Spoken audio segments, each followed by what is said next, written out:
2025 সালের জন্য কেন্দ্রীয় চুক্তিভুক্ত পুরুষ ক্রিকেটারদের নাম ঘোষণা করেছে সোমবার বিসিবি। 22 জন ক্রিকেটারকে 4টি গ্রেডে ভাগ করে চুক্তি করা হয়েছে।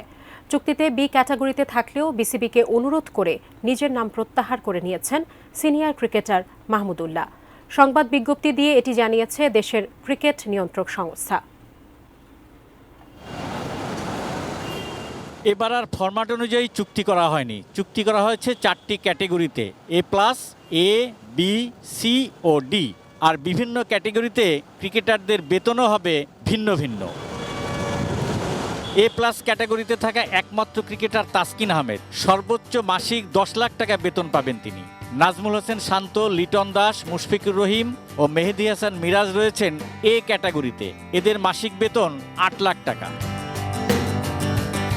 6 লাখ টাকা বেতনধারী বি ক্যাটাগরির ক্রিকেটার 7 জন: মমিনুল হক, তাইজুল ইসলাম, মাহমুদুল্লাহ, মোস্তাফিজুর রহমান, তাহিদ হৃদয়, হাসান মাহমুদ ও নাহিদ রানা।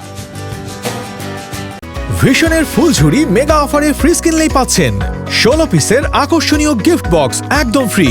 সি ক্যাটাগরিতে থাকা 8 জন ক্রিকেটার হলেন সাদমান ইসলাম, সৌম্য সরকার, জাকের আলী, তানজিদ হাসান, শরীফুল ইসলাম, রিশাদ হোসেন, তানজিম হাসান ও শেখ মেহেদী হাসান। এদের মাসিক বেতন 4 লাখ টাকা।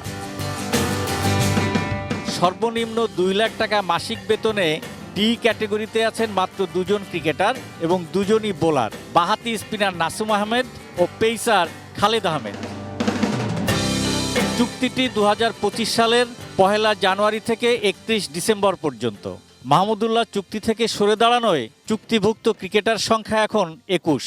মাহমুদুল্লাহর শূন্য জায়গায় কাউকে নেওয়া হবে কিনা সেটি অবশ্য জানায়নি বিসিবি। পবিত্র Kundu, sports desk, ATN news.